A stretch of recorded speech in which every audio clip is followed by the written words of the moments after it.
coming together? Yeah, no, I think we had a really, really, really good week on the defensive end, and then obviously the offense has continued to just be kind of coming along. But we had a great week defensively.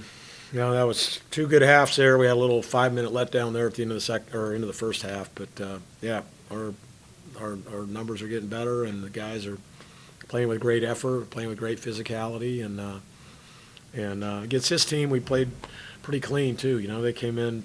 You know, the guards making a lot of free throws. We did a good job keeping our hands back. Is there any similarity between them and SDSU just with the coach, and was it maybe easier on a shorter turnaround? Yeah, I mean, it helped, but, you know, it did going into it. I mean, their coverages were similar, but yet they were a little bit, you know, there were some nuances there that made it different. But by and large, yeah. And they were physical and athletic, just like kind of San Diego State. What's been the difference with Graham the last two games, especially in the second half, kind of demanding the ball maybe a little more than he did early? It just comes down to Graham when he's assertive, man. He gets off to these slow starts. He's got to start starting these games better, and I think it's all about him being assertive and being physical and on both ends of the floor. When he's like that, he's special.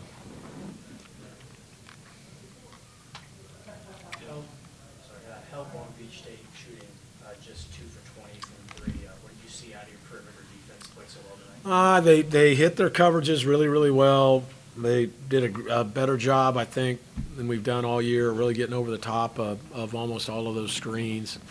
And then we did a good job contesting. I don't think they got a lot of really, really good looks, to be honest with you. And instead of, you know, we had our hands high at the end. And like I said, those two guards coming in have shot a lot of free throws and shot free throws really, really well and had a real knack for drawing fouls. So I thought we had some nice discipline also.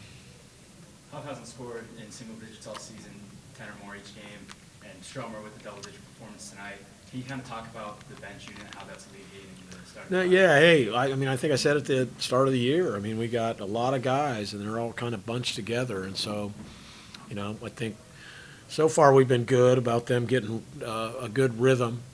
But it's obviously really, really nice to, you know, rest your guards, and here comes Dusty Stromer, you know, who's a very good player, and I consider him a starter. And obviously, you know, Braden was able to do that a lot for us last year, but he's playing better defensively. And you know, last year we had to sub him a lot just because of defensive lapses or matchups, and this year we haven't had to.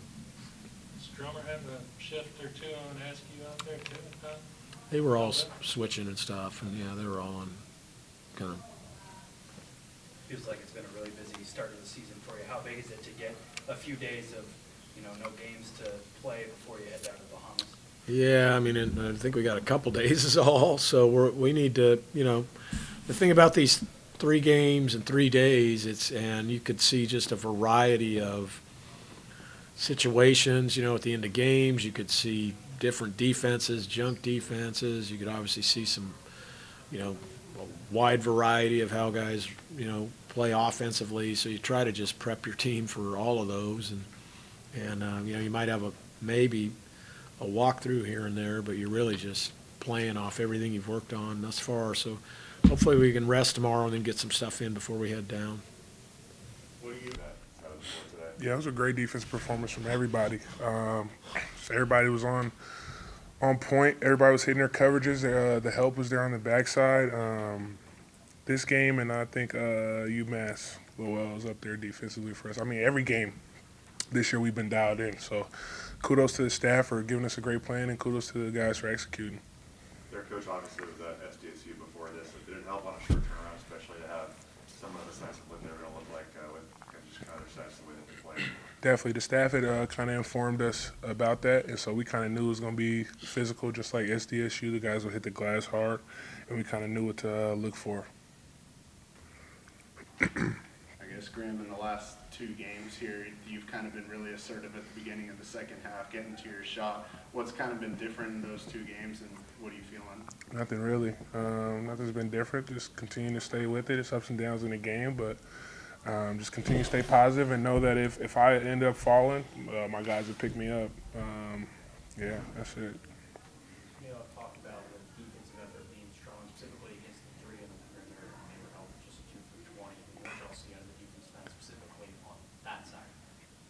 Man. Yeah, I think we just had a good plan going in. Everyone dialed in. Obviously, it was a quick turnaround, but we've been really dialed in all year. That's been a main focus for this group. So to see that's pretty encouraging for us, and hopefully that continues. How can you take that into the battle for Atlantis and continue playing that well in these games coming up against real tough teams? Yeah, that's important for us. I think this kind of stint for us was big. Just quick turnarounds. Obviously, that's a little different. 3 games in 3 days, but to be that dialed in on the defensive end after these quick turnarounds is important. We're obviously going to need the same in Atlantis because we've got some pretty good teams down there. Braden, Coach pointed out the improvements you've made on the defensive end. We've all seen how adept you are at scoring the ball this year. Is that jump between a freshman and sophomore year, is it really that important and does it yield that much results, just really having this 1 year of doing it and now you come out with year number 2? Yeah, it's huge. Just I think from a confidence standpoint, you've seen everything. You kind of know what you're in for, and there's that. And then I mean, just going against this guy all summer on the defensive end and offensively has been huge. A lot of physicality, a lot of good battles. So that's helped me a ton. So yeah, iron sharpens iron. I was just saying, what do you guys make of you usually sub for each other, so I kind of consider you a combo. You're averaging almost 30 a game. I can't imagine there's too many post crews that are doing that. What do you make of that? Kind of 1-2 punch there. Yeah, it's great. And like he said, I think we've gotten here just because of how hard we've been going at each other over the summer. In the fall, the iron was sharpening every single day. And like I said, last game, you're not getting a break when he subs in, or if I sub right back in for him, there's no breaks.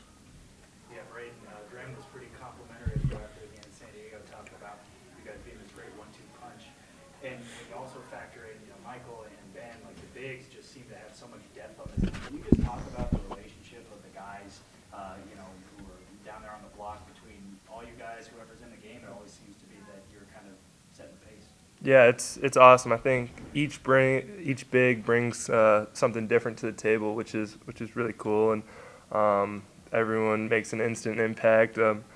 Ben obviously started, then Mike, but no matter who's in, whether it's whatever combo it is, there's you can't really take a break on the defensive end, which is pretty cool. So yeah, we've got a lot of dudes, not just the bigs, the guards too, but yeah, it's a pretty good group. You guys get a lot of buckets from them hard. Yeah.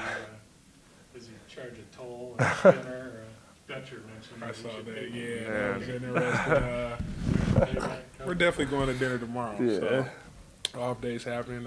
It's just always thank you, so we appreciate you. Yeah. Always, he knows that. And if we get him open, he'll get us open at the end of the day. So we always appreciate him for what he does for us and the whole team. Sure. Yeah, we're gonna set hard screens for him, and he's gonna find us at the hoop. So it's a good trade-off. It's kind of hard to not get overwhelmed at these things. I wouldn't say we're overwhelmed. I think we've got a good group, and I think our depth is going to help a lot down there. I think we've got a lot of guys who can play a lot of minutes and impact the game in different ways. So having that depth with those 3 games in 3 days is going to be big for us. And I wouldn't say it's overwhelming. I think we're excited for the opportunity. That's why we come to Gonzaga to play in games like that. What have you guys heard about that event specifically, whether it's the arena? Have you talked to anyone that's played in that tournament in the past? Literally just heard how we're playing in the ballroom and the lighting's a little darker. That's all I just heard.